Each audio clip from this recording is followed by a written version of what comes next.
Well, hello and welcome to Understand Men Now. I'm Jonathan Aslay of jonathanashley.com, and I'm so excited to be doing this live stream for you today. Our topic, the 5 clear signs he doesn't love you. Time to walk away. Not the really best subject to talk about, but I think it's really important that we do talk about this. Really quickly, if you're new to my YouTube channel, please hit the subscribe button, hit the bell. And if any time during this video, the content resonates with you, please do me a favor and hit that like button. All right, we're going to talk about the 5 clear signs he doesn't love you. So, really quickly, one more thing. If you're listening to the replay, I'm going to do the content first, then I'm going to go to Q&A. Since this is a live stream, I'm doing the content first and then a Q&A, and we'll be taking questions. So I do recommend you stick around because the questions are the juiciest part of this video. But for the next 10 minutes, we're going to talk about the content. So we're going to talk about the 5 clear signs he doesn't love you and why you might want to consider walking away. Let's first talk about the word love for a second. So to me, the word love or the words I love you mean, and this is Jonathan Aslay's version, so you can take this for what it's worth. But to me, the words I love you mean, I'm here. You matter. We are important. I'm not going anywhere. I've got your back, and I only want you. Now, let me repeat that. I'm here. What that really means is I'm present. I'm not thinking about the future. I'm not thinking about the past. I'm right here. I'm present. I'm here. You matter. That's telling a person that you value them, you respect them, you cherish them, you matter to them. We are important. A relationship is a separate entity. There's a you, there's a me, and then there's a we. A we is a separate entity. This is where a lot of people get hung up on this notion that a we is a separate entity. I'm here. You matter. We're important. I've got your back. That says, like, look, you're going through a hard time. I'm going to be there for you. I've got your back when you're going through problems at work. You've got things going on with children. You got things going on in your life, health issues, whatever it is. I've got your back. I'm not going anywhere. That means I'm committed to the relationship. There's some roots here, and I want you to know I'm not going to run away. I'm committed to the relationship. And lastly, I only want you. That says I'm passionate and intimately want you. So that's what I love you means to me.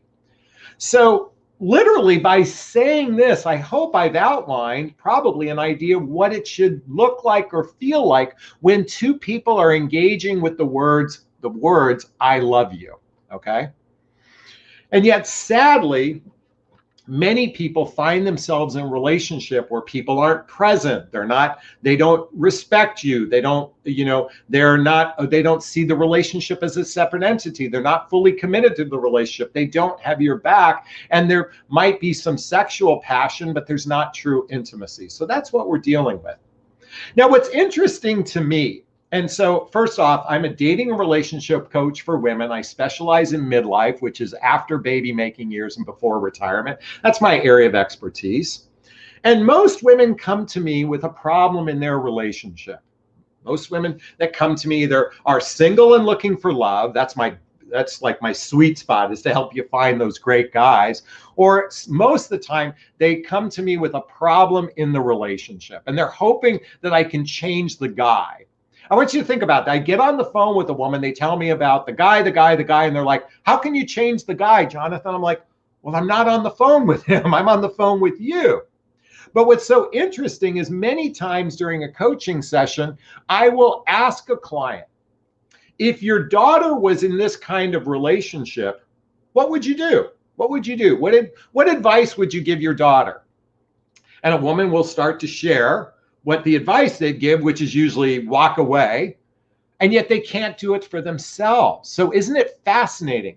This is because human beings are suffering from what Buddha says is attachment.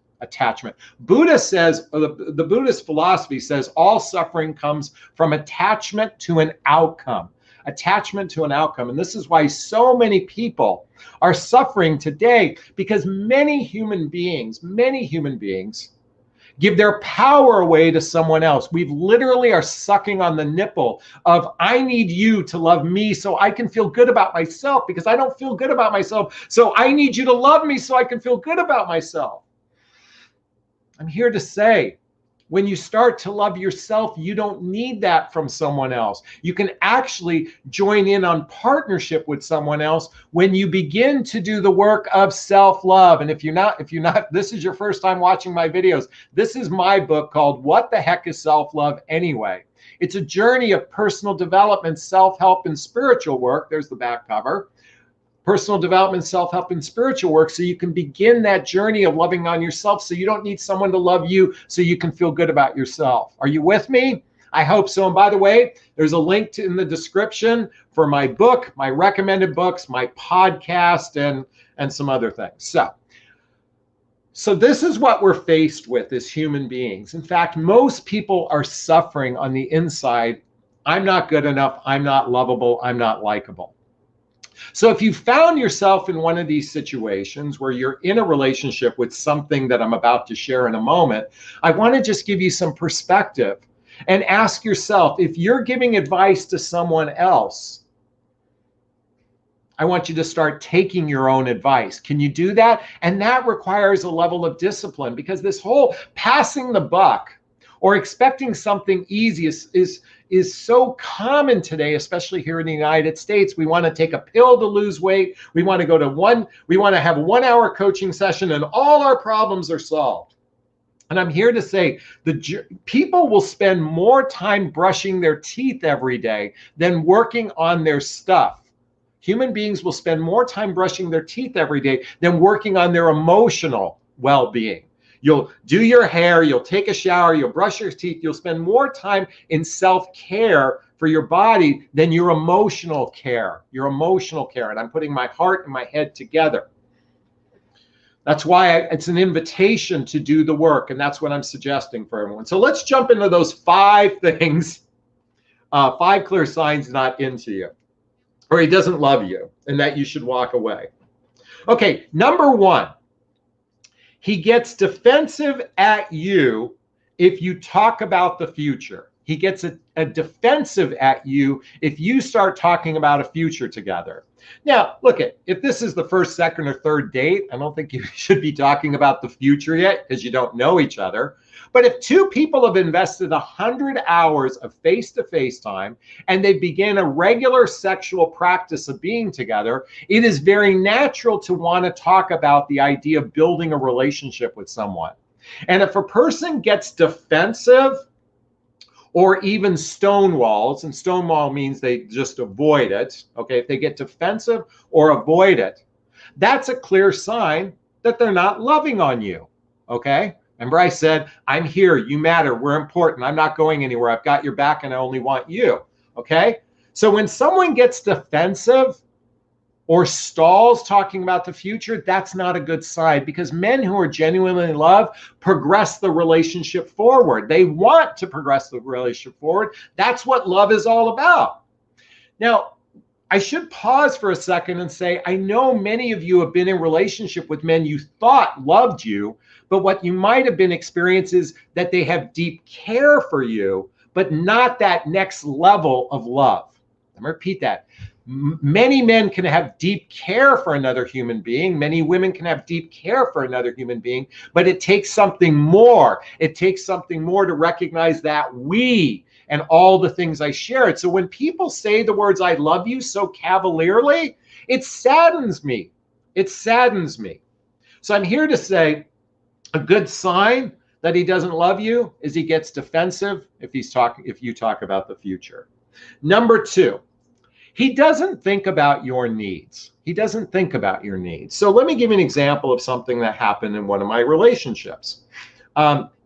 This was my most significant relationship after my divorce. And while it didn't go the distance, I really learned a lot about myself. And I know she learned a lot about herself. And because we had a wonderful conscious uncoupling, we were able to move on without all the angst that most people have in relationship. So there was one time, she called me up. I remember, and by the way, we lived 30 miles apart from each other. And it was 10 o'clock on a Tuesday. And I get a call saying, hey, Jonathan, I've got a radio show today at 1 o'clock in an area of town I don't feel safe driving in. And before she said anything, I said, do you want me to come pick you up? and take you there? I already could tell that she was feeling a little apprehensive about driving in a neighborhood that felt maybe a little unsafe for her. And by the way, it wasn't. I mean, there was that fear of it. But when we actually, and I said, look, do you want me to pick you up and go? And I had work to do that day, but I knew it was important to her. So I'm using this as an example, but when a man stops caring about your needs and cares about your needs from a protective perspective or that provider protector perspective, that's a clear sign he's on his way out. Okay. And that's not showing deep level of love. Now, again, I'm not talking about the first, second, or third date. I'm talking about people who have began an intimate relationship together. And they, once you've been together 90 days, either relationship is progressing forward or it's flat or it's going backward. Okay.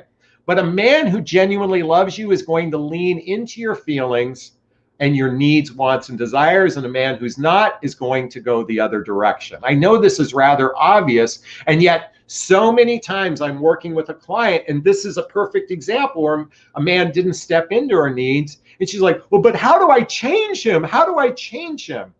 I'm here to say you have to work on yourself. But this is and working on yourself might mean walking away. Okay, number 3. Oh, he's dismissive of your feeling. He dismisses your feelings. He says your feelings aren't valid, and he avoids your feelings. Let me repeat that. He's dismissive of your feelings, or he avoids your feelings, or he doesn't validate your feelings. That's a clear sign a man isn't, and by the way, it's really a sign that a man isn't even capable of love. Let me repeat that. A person can have care for another human being, but to actually go to that deeper level of love, many human beings, men and women alike, struggle being open and receptive to love for themselves, whether or not being, and that includes giving it to someone else. So when a man is dismissive of your feelings, it's a pretty good sign he's not in love with you. And I'm sure this has happened to many of you. I know it's happened to me in my life as well. So it's not just men. This is everything what I'm saying, by the way, let me put a pause. Everything I'm saying here about men, I can say the same thing about women. Okay? Women are not the gatekeepers per se of perfect relationships, because I can tell you women suck at this process just as much as men. But I'm here, I do want to say if they're dismissive of your feelings, that's not a good sign. Number 4, and this is true as men age, what I'm about to say becomes more and more prevalent, is that he's set in his ways. He's set in his ways. And let me give you an example of how a man could be set in his ways. So he might only spend time with you when it's on his schedule and not on your schedule. Let me repeat that. He might spend time with you on his terms, but not your terms. And I know many of you go, but I love a man who's chivalrous and takes charge and he claims me and he's the leader of the relationship. When a man is set in his ways and he only cares about seeing you or spending time with you on his terms, that's not a true partner. That's not a person that sees the relationship as a we. It's always about me, me, me, me, me, me, me. So and this is what happens as people age, they become set in their ways. So this is a big problem for those men that are in, I think this happens really around age 60. I mean, I'm just picking a time frame. I'm not saying this is an absolute, because men in their 40s are set in their ways. Men in their 20s can be set in their ways. But certainly by the time a person hits 60 years old, the way they do things is the way they do things. And oftentimes women pretzel themselves for men trying to accommodate a man instead of choosing a man who says, I want to accommodate you. And when I say accommodate you, I want to lean into your schedule as well as my own. And so this type of man who's set in his ways most likely has weak emotional skills, if none at all, to actually be in a healthy, happy, juicy, delicious relationship. Is this sinking in? Is this resonating? If it is, hit that like button, let me know. And the 5th sign that he doesn't love you, this one's actually on you. The fifth sign, what did I write down? Let me see what I wrote down. It's about you. You don't feel like he's really into you. If you're doubting the relationship, if you have fear, anxiety, or doubt continually about the relationship, then you're not feeling loved. And if you're constantly, and I say constantly, I don't mean the occasional doubt. It's very common to have occasional doubt. It's very human to have insecurities. But if you're constantly on edge, if you're constantly in fear, if you're constant anxiety, if you have constant doubt, then he hasn't created the space for you to feel safe, because you're not actually feeling, I'm here, you matter, we're important, I've got your back, I'm not going anywhere, and I only want you. Because when the words I love you get uttered, at least for me, my hope is the next time I genuinely say I love you to a woman, my hope is it's not based on lust or limerence. Let me repeat that. Lust or limerence. Lust says, I want to fuck your brains out, okay? Oops, I said the F word. That's what lust does, okay? Limerence is extreme infatuation that's usually based on a codependent behavior. When you have extreme infatuation with someone, it's typically based on a obsessive compulsive codependent type of behavior when it's an extreme infatuation. Now, I know and by the way, I've been there. I've been struck by Cupid's arrow, but I recognize that that was an extreme, because when you don't know, this is, by the way, date one, I was struck by Cupid. But what that was really was unhealthy, because I didn't know this person yet. How can I feel extreme infatuation for somebody I don't know yet? It takes about 100 hours of face-to-face time to truly get to know another human being. And 100 hours doesn't include sleeping in the same bed for 8 hours. I'm talking about talking together face-to-face and doing stuff together. That's how you actually get to know someone. At layer one, this is why it cracks me up how many women I'm talking to I mean, I talked to a woman the other day. She's in a 2-year relationship. I said, really? Great. I go, how often do you see each other? How often do you have sex? She goes, I haven't even met the guy yet. I go, yes, you've been in a 2-year pen pal relationship with someone, but you haven't been in a relationship where you're doing shared activities, hobbies, mutual interests, spending time with family and friends, traveling together, doing teamwork, building skills. That's not happening through a virtual relationship. And I'm here to say is a lot of people say the words, I love you, but they have no capacity to actually give love. And if you've experienced any one of these 5 signs, then chances are, I'm not saying it is an absolute, chances are it's probably time to walk away. And yet, sadly, so many human beings will hold on to an unhealthy relationship. Men tend to nest in a relationship and women tend to fight for a relationship. Let me repeat that. Men tend to nest, basically meaning once they're in, they don't do squat. And women are constantly like, how can I fix it? How can I fix it? How can I fix it? How can I fix it? How can I fix it? And a man's like, I'm not going anywhere. But he's not really investing in the relationship. True love says, I want to invest in the relationship. This is why I highly recommend reading this book, Spiritual Partnership by Gary Zukav. Spiritual Partnership by Gary Zukav. I highly recommend reading this book. Oh, and then read this book, Mating in Captivity. By the way, for the record, if this isn't your first time watching my video, but if it is your first time watching one of my videos, I want you to know I recommend pretty much the same books over and over again. I'll start in with some new books, and I have some new books I'm reading right now. But why do I recommend these same books over and over again? Because I've put together a great tool chest for you to change your life. There's literally 6 or 7 or 8 books I recommend repeatedly to change your life. By the way, there's a link in the description that says Jonathan recommends books. So you can start making difference in your life, which will then transform all your relationship lives. And I didn't mean it that way, but I think you get the gist of it. It's so interesting. I just finished up with a coaching client who just finished one of my 6-week boot camps.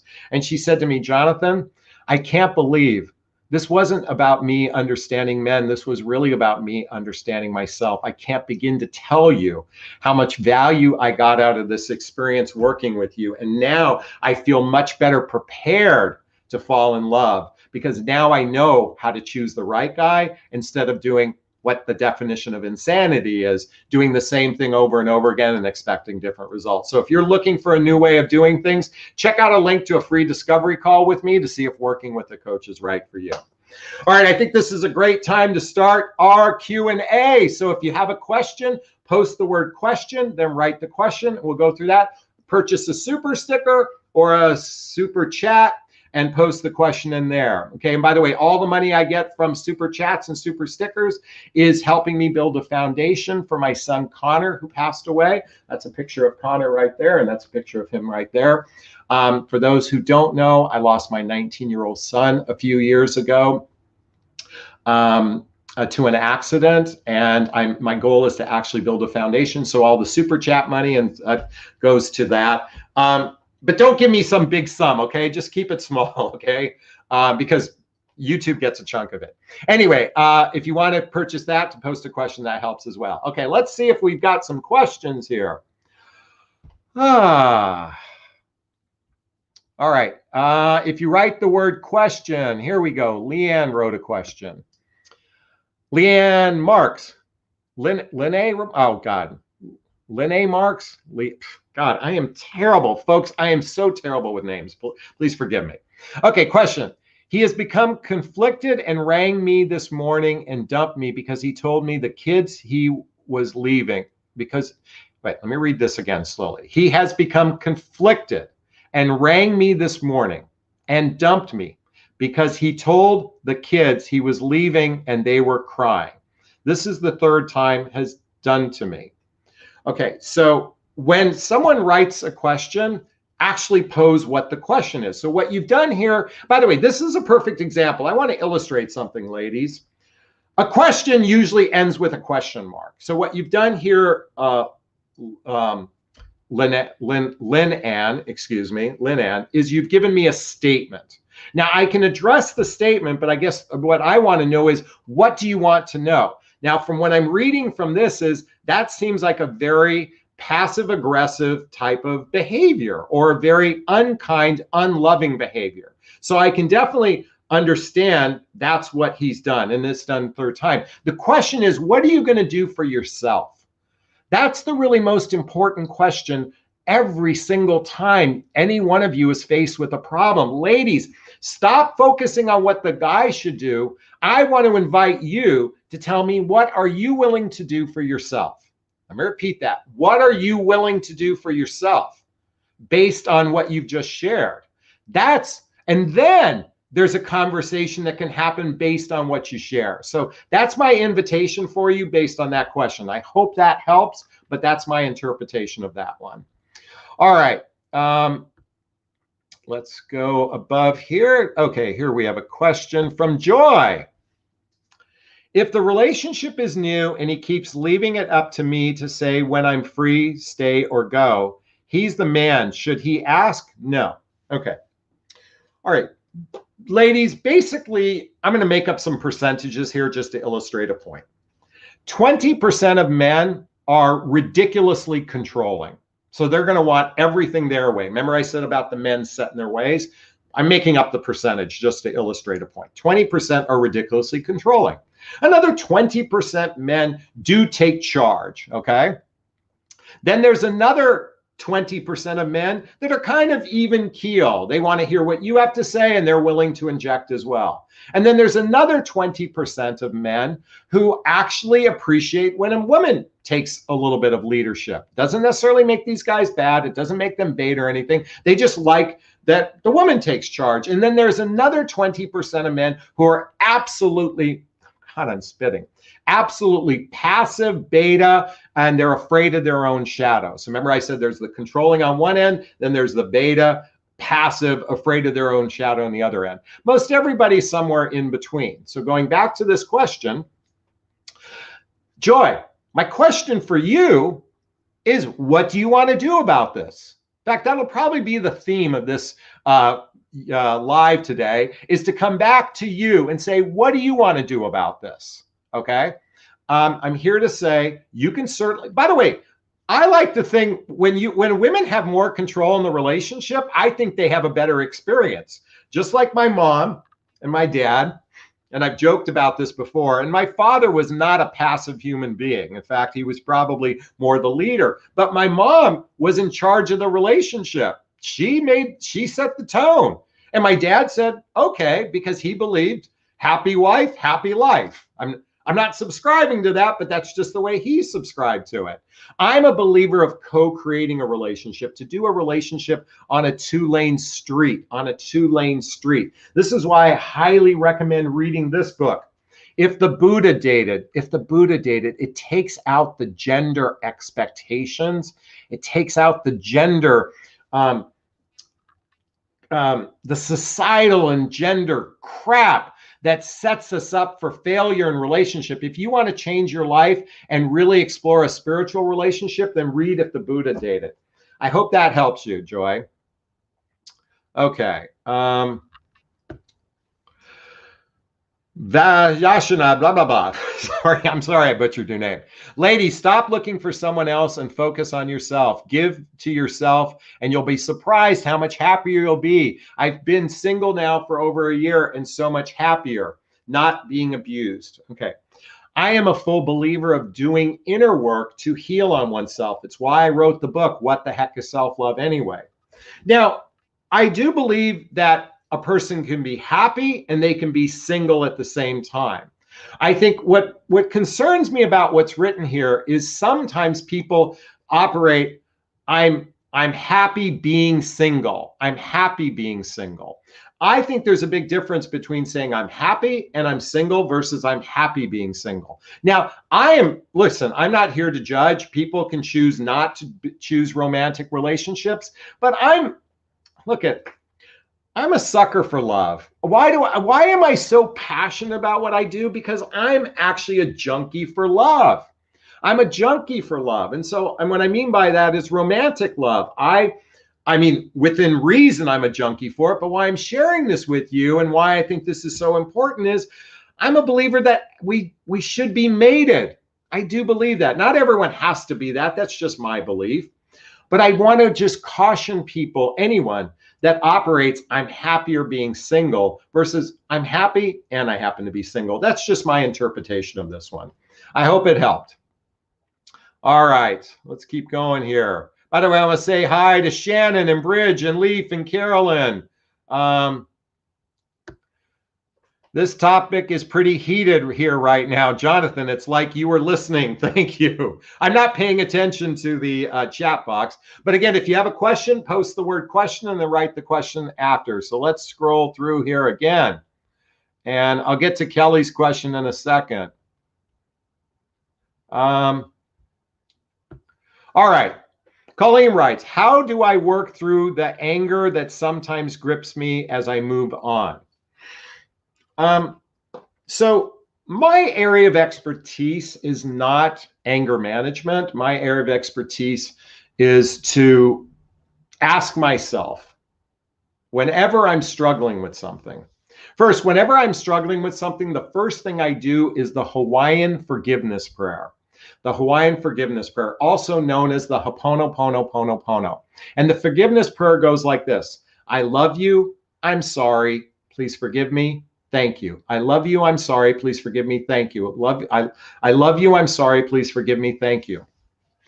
Forgiveness simply means forgiving love. Forgiving love. And the most important person to give love to is to oneself. It's like I always say in my podcast, it's like a B12 shot. It's a shot of L12 for love. Okay. So then whenever I'm faced with a problem, and believe me, I get plenty of them, and I want to share one in particular. I ask myself, what would love do? So let me give you an example. I will tell you that I would say maybe 1 out of every 20 people who comment on one of my YouTube videos will write an angry response towards me. Or let me reframe that, a nasty response directed at me. Now, I'll be candid with you. You see this skin here? This skin is rather thin. I'm a recovering codependent. I'm a recovering people pleaser, and I'm a recovering.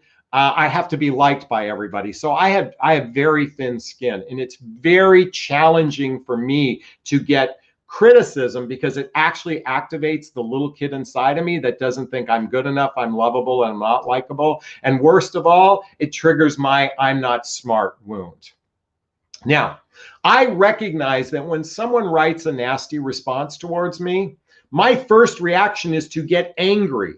That's my first reaction, to go like, flip them off and tell them off, okay? What I do now is I first get defensive and angry for about 1 minute, and then I ask myself, what would love do? How would love respond? I'm going to repeat that. What would love do? How would love respond? And that's my invitation for you, is to do forgiveness and then ask yourself, what would love do? How would love respond? By the way, folks, in the description below, I have a podcast called the What Would Love Do podcast, where we explore life, love, and the pursuit of inner peace through the eyes of love.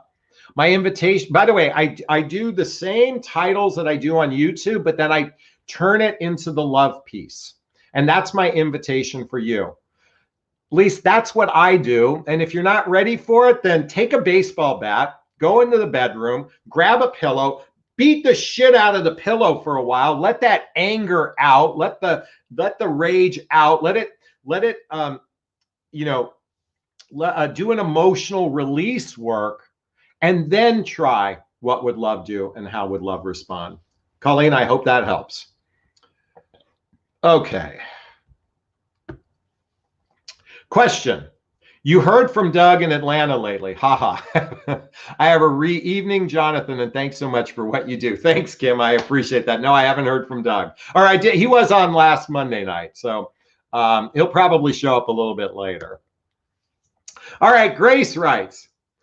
Question. I can feel when my crush comes in and out of my vortex. How can I prevent this tug of war of him coming and going? I keep as busy as possible, but he's in and out a lot. Help. Okay, so a crush, I just want to understand something. So to me, a crush is you like someone, but you don't know if they like you, or it could also mean unrequited love. So meaning you have a fascination or an infatuation or fascination or infatuation for another human being. So my invitation for you, Grace, I want to invite you to do one of the advice I suggested before. If this was your daughter that was dealing with this, if you had a daughter or a son, what advice would you give them? I want to invite you to empower yourself and say, how can I resolve this? Because this is all inside of you. It has nothing to do with them. So why not come up with your own solution and tell me what you come up with? I'd like to hear about it. What advice would you give someone else? Okay. Because this is really all on you. This is the little child in you that says, I want to be loved. I want to be loved. I want to be loved. But that's a child operating. I want you to lean into your adult. Okay. I want you to lean into your adult. And if you're not familiar with being an adult, I recommend reading this book, How to Be an Adult in Relationships. And lean into your adult and ask, what should your adult do? That's what I recommend on that one. I hope that helps. All right. Carol. Hey, Carol. So if you're dating men 60 or older, how do you find ones that are not set in their ways? It's definitely an issue dating in middle age. Yes, it is. But this is why I'm such a big proponent. Like I won't date a woman unless I know they've done, listen, all right, let me pause here for a second. I believe most people are fucked up. It's just a matter of degrees, okay? You've got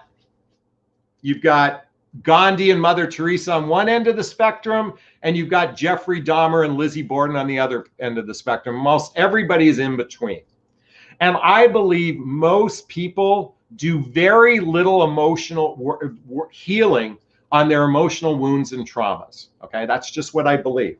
So for me, Dating, I'm only interested in a woman who's either done personal development work or has done therapy or is doing, actually still actively doing personal development work, self-help and spiritual work, or doing therapy. Otherwise, I just don't have the bandwidth to wait for them to catch up where I'm at in my life. So that's just me.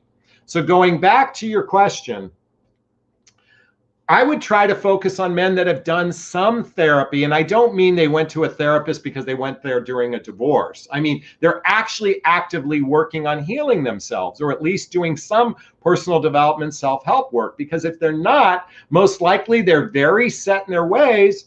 And so then ultimately you've got to choose the guy who's the least fucked up. Because if he had significant trauma in his life that's unhealed, or he had adult traumas that's unhealed, it's going to bleed into your relationship. So yeah, you might want to find, Ozzy from Ozzy and the Harriet, which he had I get this suspicion he was emotionally healthy, but that's because you got to find out what trauma they had and see if they've healed. That's the only way you're going to get there. And that's what I teach, how to ask the right questions in my private coaching. So anyone who needs support on that, check out the link to a free discovery call. But that's what my private coaching program is all about, is to teach you how to ask the better questions. So that's my invitation for you, Carol. I hope that helped. Rosie writes, how does a man show that he's afraid of falling in love with? How does a man show that he's afraid of falling in love when they have a woman who can actually see themselves being in the long term? Is it fear, avoidance, hot or cold? Well, I'm a little tripped up on this question, Rosie. How does he show he's afraid? Well, here, did you read? He's defensive. He doesn't care about your feelings. He dismisses your feelings. He's set in his ways, and you feel uncomfortable. That's how it shows up, okay? Most of the time, everything is centered, folks, everything is centered around fear. Well, not everything. Everything is, well, fear is the base root of all of our dysfunction.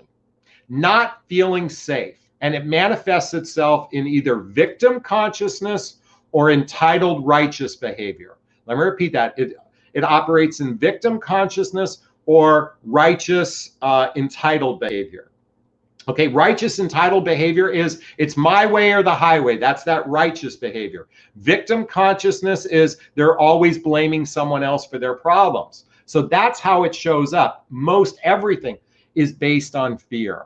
So ultimately, if you want to be in a relationship where someone says, I love you, and they mean, I'm here, you matter, we're important, I've got your back, I'm not going anywhere, and I only want you, then it's going to be based on his behavior. Does his actions match his words? Does he take personal responsibility for his choices? Does he know how to fight fair? Does he have empathy? And lastly, is he transparent with his feelings if they're material to the relationship? Those are some of the clues that he's capable of going deeper. And if not, then chances are it's going to be a dysfunctional relationship and you'll be unhappy and you'll need therapy, and that's no fun. Much Dutch, I'm a hopeless romantic. Much Dutch, I'm a hopeful romantic. Hopeful, not hopeless, just offering you a perspective. All right, question. Hey, Kelly, how you doing?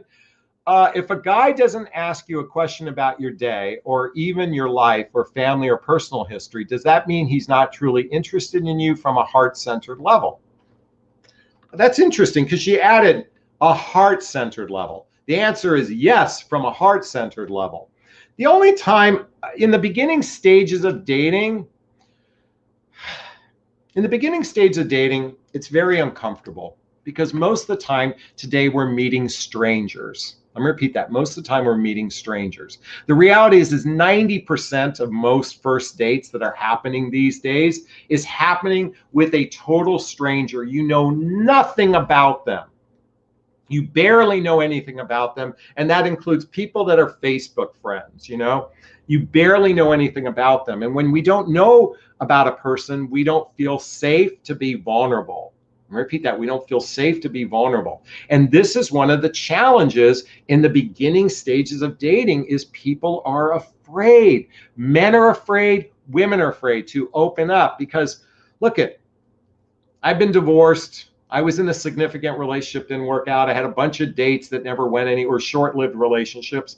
Human beings can become very gun shy, opening up their heart. Women, you know this better than anyone. These days, when I'm dating, I'm just going to share with you my experience. I can tell you, I feel a wall from almost every woman I meet for the first time. They're walled up. This is why it's so, by the way, ladies, I just want to share something on a side note. I'm going to do a rabbit here for a second. I get so many of you going, Jonathan, how come you're single? You look like you've got it together. You must have women falling all over you. Well, first off, I don't know any of these women who are falling all over me. If they are, I mean, I know people have expressed they like me or whatnot. But here's the thing. Someone who's watched 10, 20, 30 hours worth of my videos feels like they know me. And on some level, this is my true personality. What you see is what you get. I mean, I'm no BS. Am I right? If people tell me, Jonathan, I love your work because you're no BS. So they feel like they know me. But when I go on a first date with someone, it's most likely a stranger, someone who doesn't know me. It's the wall up. And I'm not going to climb to the highest room in the tallest tower. And men don't want to do that. Women don't want to do that. And this is one of the reasons why people struggle connecting with one another, because it takes time to truly get to know one another. But we have to the rules, and men are supposed to be chivalrous, and all a woman has to do is lean back into her feminine energy, and he's going to claim you. By the way, I know many of you laugh now that I say that this way. And I'm this whole feminine energy leaning back doesn't work because when we're dealing with dysfunctionality, the worst thing you should do is lean back and be in your feminine. It's really about being demonstrative, effusive, intentional. And that's not masculine or feminine. That's called just being a smart human being. This is why I encourage women to be empowered and not passive in the relationship. This is why I really knock a lot of that other advice, because it's passive. And by the way, self-love isn't passive. I'm here to say self-love is the most empowering thing to do. But don't expect just loving yourself. A guy is just going to magically run to your vagina because you've pulled away and you're in your feminine. That's not how it works, because human beings are rather fucked up. I mean, it is. This is why it's better to date someone who's done some work on themselves, done some personal development, self-help, and spiritual work. This is why I recommend to everybody to do the Hoffman process, It's a deep dive into healing childhood wounds and traumas, specifically with your parents, to forgive the pain. And let me tell you something, when I did this 8 days deep dive into it, I walked away with a blanket of self-love, I felt wrapped in love. It's funny, I was talking to a friend today about her relationship. She's in a 3-year relationship. This is a woman I met on Match.com. We had a first date. It was not a love connection, but somehow we just became friends, and we talked on the phone almost 4 times a week for the last 16 years. She's one of my dearest friends. And she said to me, she goes, Jonathan, I can't believe how far you've come in the last 16 years. But she said in particular, the big shift happened after I did the Hoffman process in 2017. And I can tell you, I walked away knowing what it feels like to love myself. And that's my invitation for everybody. If you do this work, and by the way, the reason why I love Hoffman is because you do 8 days, 12-hour a day, deep dive into your shit. That's 96 hours of stuff. Imagine going to therapy once a week, 96 weeks to do what I did in a week. No telephones, no TVs, no talking to friends, working on my stuff. I encourage everybody. That's my invitation for everybody, because this isn't about whether a man loves you or not. What matters most is you love yourself. And the most important relationship you're ever going to have is the relationship you have with yourself. That's the most important relationship. And like Esther Perel says, is the quality of our life is dependent upon the quality of our relationships. And that starts with the relationship with self. So going back to your original question, Kelly, the guy doesn't ask questions and whatnot from a heart-centered level, probably not your guy. But then again, most everybody's a stranger. So I just want to remind you that love and compassion carries a lot more weight than judgment and comparisons. At least that's my invitation. Kelly, thank you so much for that question. Big hugs to you, sweetheart. All right. Kelly's in my, Kelly's a Facebook friend, so I know her. She is kind enough to jump on these calls. Frida writes, do you think long distance relationship works 80 miles, especially if he's 56, retired, set in his ways, only saw him on weekends? So I'm going to pull out my trusty book by Barbara DeAngelis, Are You the Right One for Me? Let's pull out this book. And she has, it's called Commitment Time Bombs. Bear with me. I can't find it. Okay, she calls them commitment time bombs, and she specifically talks about long distance relationships. So long distance, and 80 miles is a long distance relationship. Okay, couple things. First off, oftentimes it's concentrated time together, which is a bubble and a lot of great sex. And then you're apart for a period of time, and you're not dealing with day-to-day life, number one. Number two, you're not seeing him or her in their day-to-day life. So you can't see how they operate in their day-to-day life. Number three, most people enter into a long-distance relationship without a plan on how to make it from long distance to actually being together. That's another challenge. So long-distance relationships are inherently, by the way, a close-lived relationship is inherently challenging, and long distance, all it does is prolong the inevitable. If you don't work on your stuff early, this is why if you get into a long distance relationship, anybody, I highly recommend reading the book 8 Dates by Dr. John and Julie Gottman. 8 Dates by Dr. John and Julie Gottman, okay? Because this is a book that teaches you the mechanics to a healthy, happy relationship. And before the penis ever goes inside the vagina, ladies, you should start reading this book and understand the mechanics to a relationship. Understand the mechanics to a relationship, because if you don't, you're rolling the dice, because the vast majority of men are winging it. They're winging it. They have no clue, the vast majority, and you don't either, because you're choosing men that are winging it. So if they're winging it, you're winging it because you're expecting them to lead, because you're expecting them to be chivalrous and claim you because you're just sitting in your feminine energy. I'm just cracking myself up. Frida, I hope I asked your question. So long distance, kind of a challenge, especially if he's retired, set in his ways, and you only see him on weekends. It just is.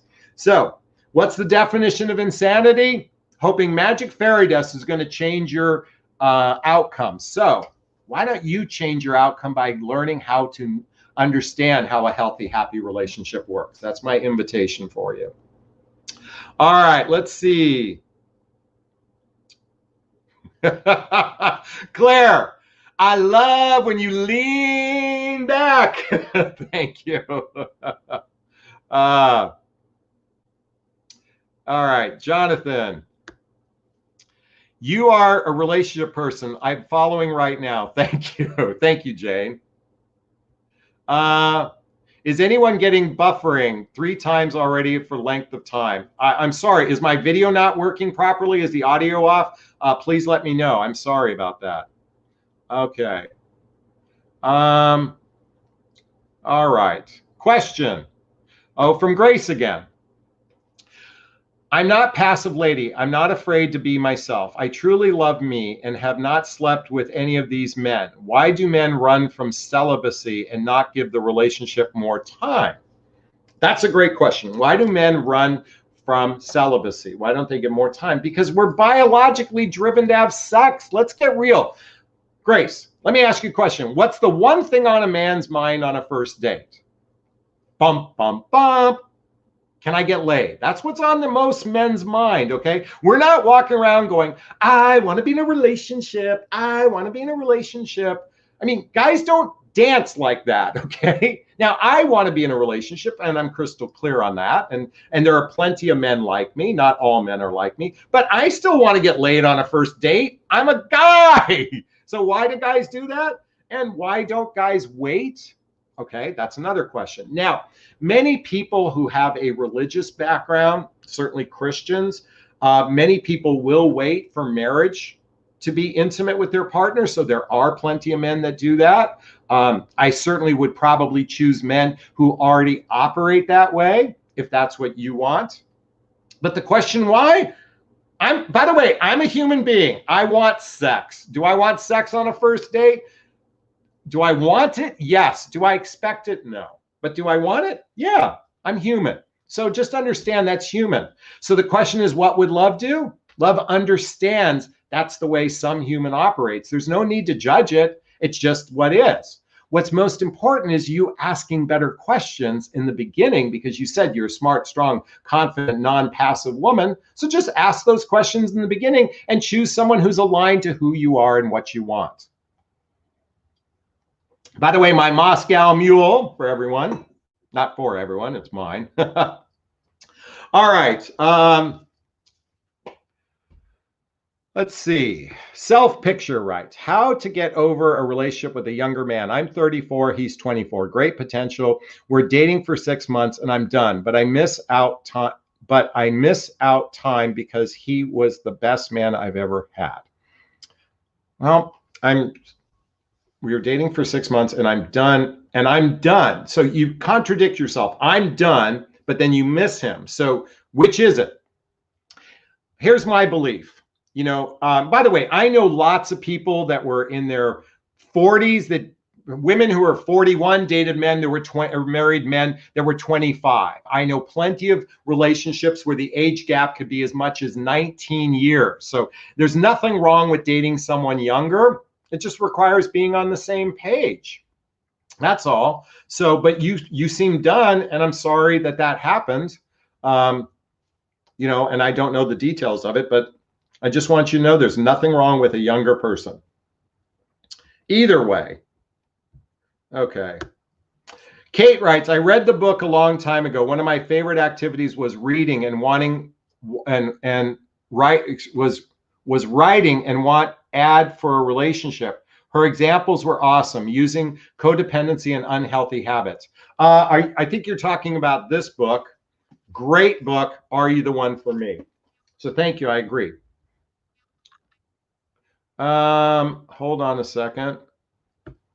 Eva writes, yay, feminine energy doesn't work. Feminine, by the way, folks, feminine energy is simply, okay, masculine is doing, feminine is receiving. To be a healthy human being, you should be both a giver and a receiver. Let me repeat that, a giver and receiver. So this is why a lot of you get tripped up, because you're told to just be in your feminine energy and just, you know, look at this is like a vagina, right? It receives the penis, okay? I get it.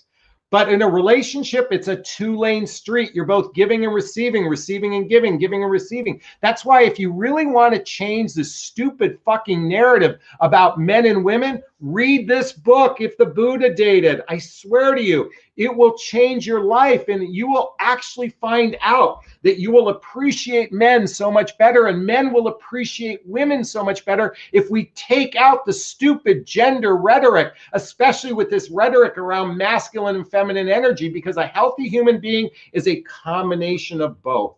I'm capable to give and I'm capable to receive. Or maybe I'm capable to give and I'm capable to receive. I like that better. I'm capable to give and I'm capable to receive. And I want to be with a woman who's capable of giving and capable of receiving, because that's what makes a juicy, delicious, healthy relationship, is when two people can give and receive together. It's not men doing all the work. This is why, ladies, you've given your power away to men. You are in charge of your relationship destiny. And this is why I continually say you are more the emotional leaders of the relationship, because we'll take our cues from you. But you're listening to stupid books like this, The Rules. It's stupid reverse psychology bullshit that's caused most of you to have terrible relationships. Stop reading this book and start reading this book. Making Love All the Time by Barbara DeAngelis. If you want to change your life, if you want to change your love life right now, get this book right after you finish reading If the Buddha Dated, after you finish reading my book. And yes, I'm a fucking infomercial for books. Why? By the way, if you buy from my link below, I make 1 penny a book. Okay, I've got an affiliate link. I make a penny or two a book. It's not like I'm making a boatload of money. I made $36 last month on book sales, on the books I recommended. Why am I doing this? I'm not trying to sell you on some $10,000 video program I've created, because you can learn everything you need to learn in 1 year reading a dozen books.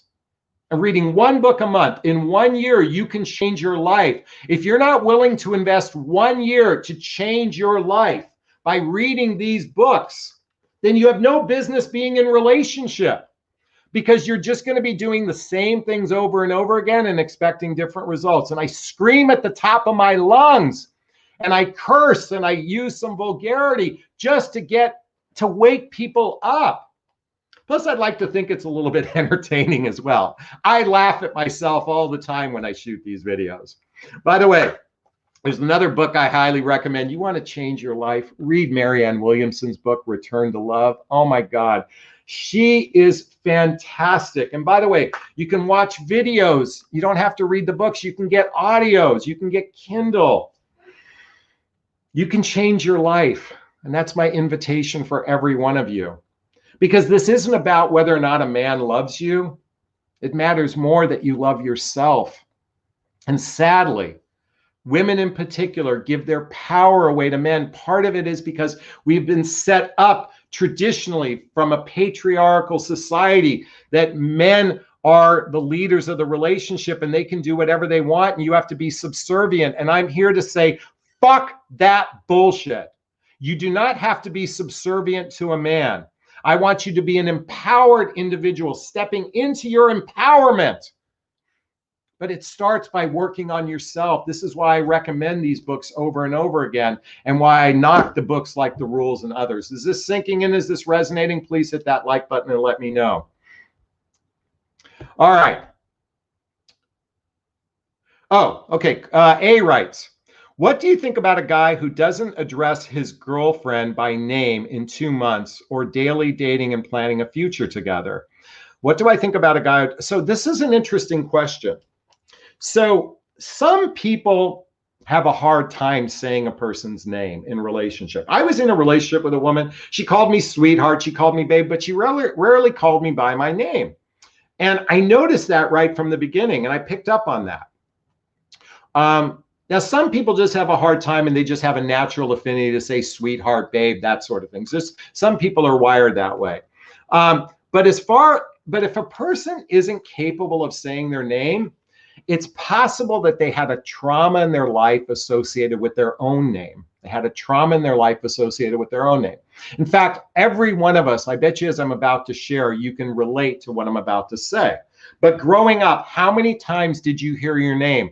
Jonathan, from your parents, and that tone, that word just cringed. You cringed because you thought you did something wrong. Or when you get a phone call out of the blue from someone, we feel, or not, I mean, not out of the blue, but like when my son calls me, I'm like, what's wrong? When a friend calls me, what's wrong? We have a natural affinity to that. For some people, when they hear their own name, that's how they feel. So it's difficult for them to lean into someone's name. That's just one perspective.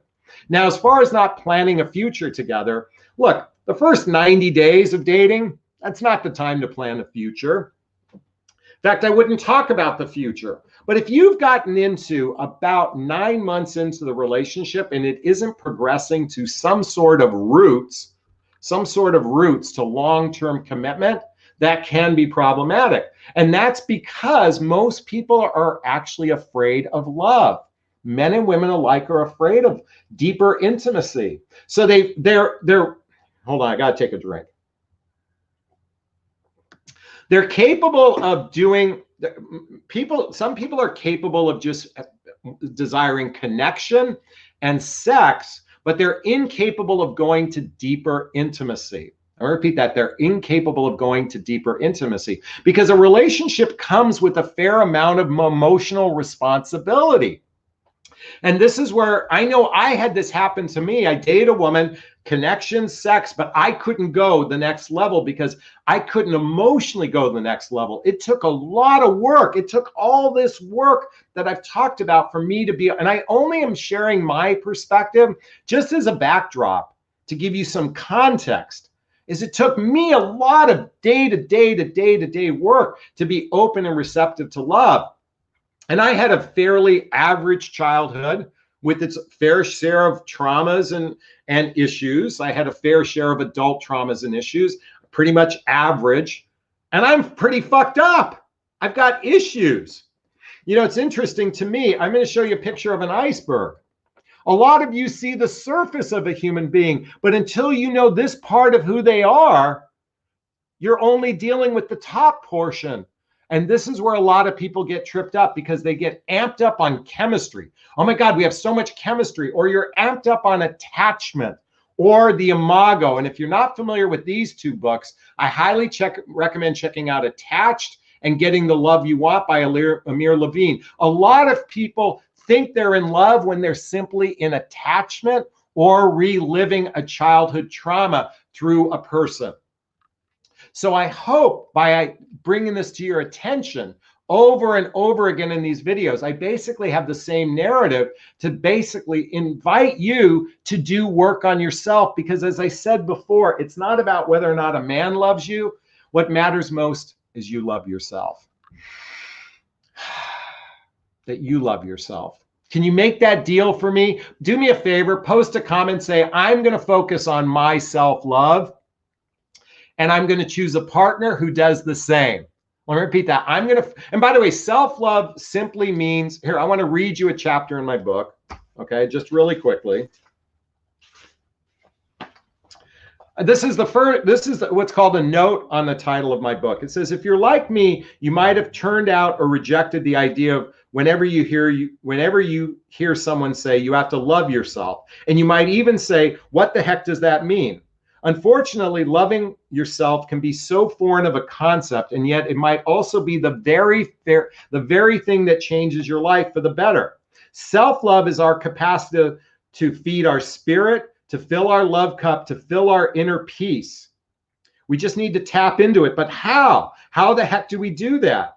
Because self-love is simply another way of saying self-worth, self-confidence, self-esteem. So, my invitation for all of you is to work on yourself, to do the work. Because and by the way, you can do this while you're in relationship too. That's okay. And hopefully you choose a partner who's doing personal development, self-help, and spiritual work on themselves. Because if you're doing it together, you have a much better chance of having a successful relationship. And people who have wounds and traumas that are unhealed oftentimes are very problematic in being in a relationship. And this is one of the reasons why 80% of relationships fail.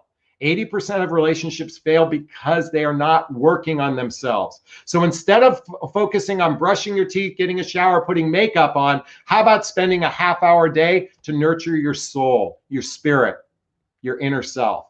Because that's what's going to change your life. And that's my invitation for everyone. Okay, I want to repeat.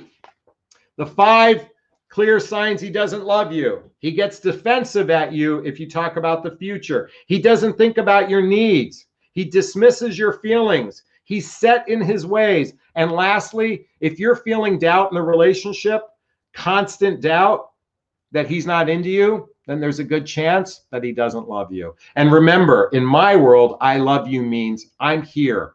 You matter. We're important. I've got your back. I'm not going anywhere, and I only want you. I hope you found value in this video. If you did, please do me a favor, refer my channel to your friends, send this out to everyone, hit that like button.